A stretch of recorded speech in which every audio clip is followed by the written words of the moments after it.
Most people think economic growth is something that happens on a screen. GDP rises, stock markets climb, tech companies launch software updates, and abstract percentages shift in government reports. We have been conditioned to believe that our modern economy is increasingly weightless, digital, and detached from the earth.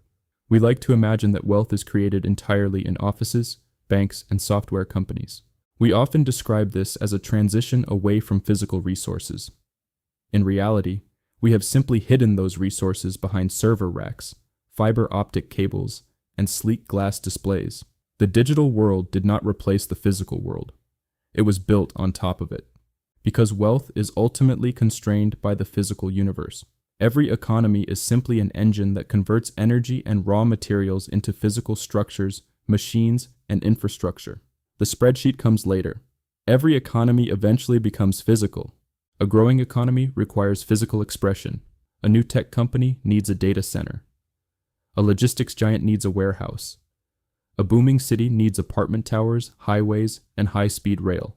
Every single one of those physical things begins with a hole in the ground. We are consuming tens of billions of tons of a single geological resource every single year, making it the most heavily extracted material on the planet after water. The desperation to secure it has created violent criminal empires, eroded coastlines, and destabilized vast river systems that feed millions of people. You might guess this resource is oil. You might guess lithium, or perhaps uranium. But it isn't a rare earth metal, and it isn't a fossil fuel. It's the dirt beneath your feet. It's sand. Every GDP chart you have ever looked at is secretly a materials chart. The fundamental crisis of our era isn't that we are running out of money or even capital. It's that modern civilization has built its entire model of prosperity around a physical resource we assumed would always be free, and the foundation is starting to shift. Naturally, when you point out that we are facing a global shortage of sand, the human mind struggles to compute it. 1/5 of the Earth's landmass is covered in sand. Countries surrounded by vast, sweeping deserts should be sitting on an absolute goldmine. But this is the central paradox of the modern built environment. The planet is covered in sand, but most desert sand is completely unsuitable for the concrete that modern civilization depends on. To build the Burj Khalifa, engineers imported construction-grade sand from Australia because the surrounding desert sand was too smooth to use in concrete. The truly bizarre part is that most of the world's sand is completely useless to us. Desert sand has been polished smooth by wind for thousands of years. Its grains are too round to lock together inside concrete. Using desert sand to build a skyscraper is the structural equivalent of trying to build a tower out of marbles. The mixture has no mechanical grip and liquefies under pressure.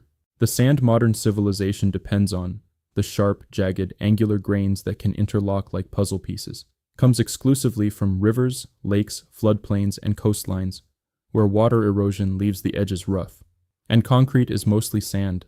To put the scale of this specific demand into perspective, between 2011 and 2013, China consumed more cement than the United States used during the entire 20th century. To translate abstract financial debt into the physical stone of our cities, we cannot use the desert. We are entirely bound to the water.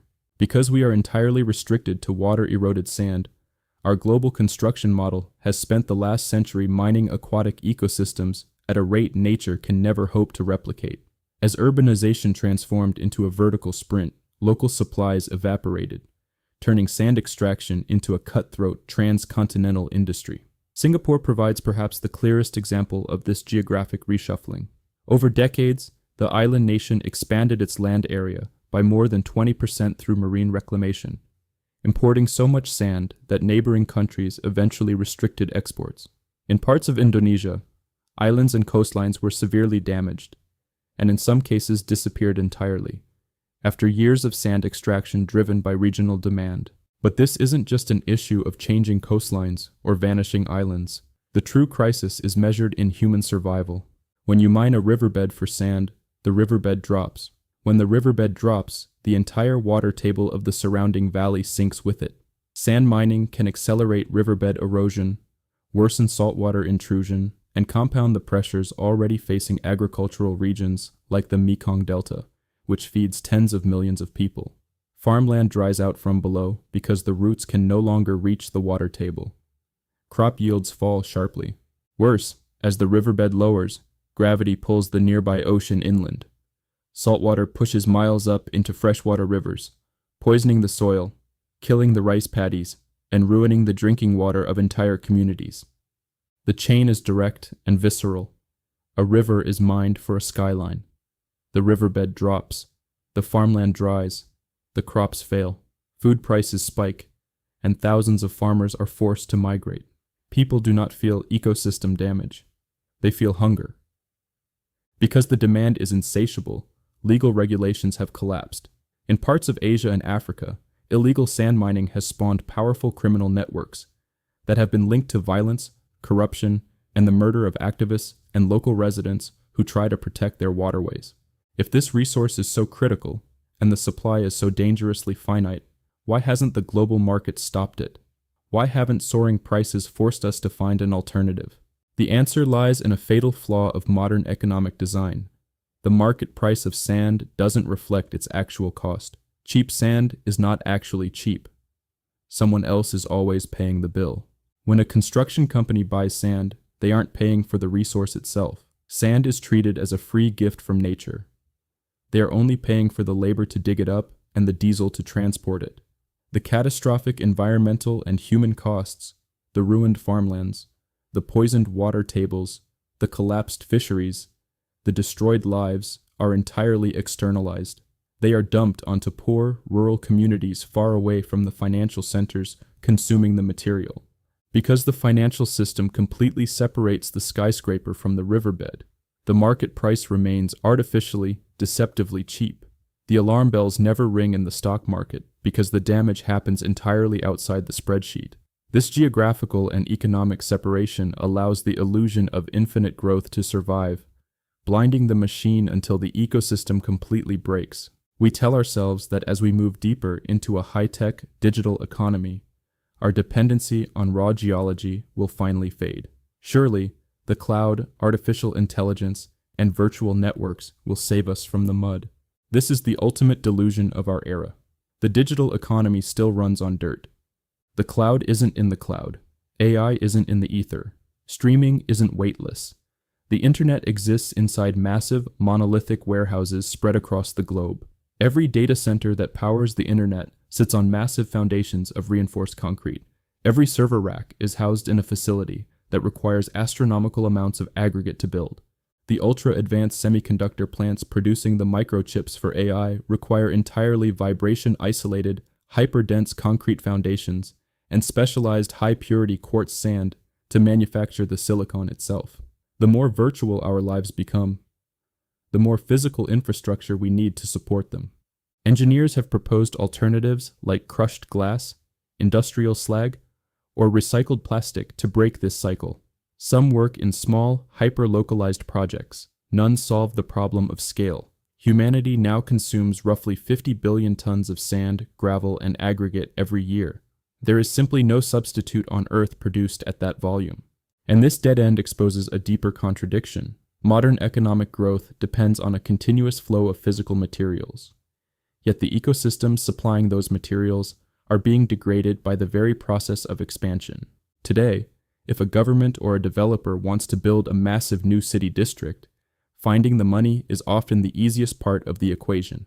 Modern societies can mobilize capital at a scale unimaginable to previous generations. We have unprecedented technology, trillions of dollars moving instantly across digital networks, and engineering capabilities that can literally reshape coastlines overnight. But the physical world is finite. For most of human history, the exact opposite was true. Nature was abundant and capital was scarce. There was always more forest to cut, more land to settle, more rivers to exploit. The natural world was a vast, untamed horizon, and the only limiting factor was human technology, human wealth, and human labor. If you had the capital and the engineering capability, the earth would provide the materials. Now that relationship has completely inverted. Our entire global economic model is built on an inversion of reality. It assumes that money is the reality, and the earth is just an optional input. We believe we can solve any physical shortage by just throwing more wealth at it. But you cannot print river sand, You cannot legislate jagged rock. No amount of venture capital can alter the basic physics of a wind-blown grain of desert dirt. Modern economies are organized around continual expansion, transforming more land, energy, labor, and raw materials into commodities. For the first time, our capacity to generate demand is outstripping the planet's physical capacity to supply the raw ingredients. The constraint is no longer what we can afford to build, but whether the Earth can survive the extraction required to build it. This brings us to the ultimate, unseen consequence of the sand crisis. The danger isn't just that extraction causes environmental destruction. The danger is that physical resource limits will eventually halt economic expansion itself. We are approaching a material ceiling. If you run out of construction-grade aggregate, you don't just stop building skyscrapers. You stop building the infrastructure required for the next phase of human development. You cannot build deep-water ports to facilitate trade. You cannot build the high-speed rail lines meant to lower emissions. You cannot build the concrete foundations for the wind turbines and hydroelectric dams required to transition away from fossil fuels. The very solutions we propose for the future require the exact material we are depleting in the present. The irony is that most people will never encounter this extraction crisis as a dry riverbed. They will experience it as rising housing costs, more expensive public infrastructure, delayed transit lines, and cities struggling to expand. It will appear on your monthly utility bills and rent statements long before it appears outside your window. The next time you look through a glass window or walk past a concrete building, take a second to look past the smooth, permanent facade. The true cost of that structure was never printed on the invoice. It was paid in the stability of a riverbed halfway across the world. It is being paid by the geography of the planet. The crisis isn't that we are running out of sand. The crisis is that modern civilization struggles to imagine prosperity without physical expansion. We built an entire global economy on the assumption that our primary building material would always be free. And every materials chart we draw is ultimately just a map of what we have taken from the earth. For centuries, we assumed wealth could outrun physics, but physics keeps the books.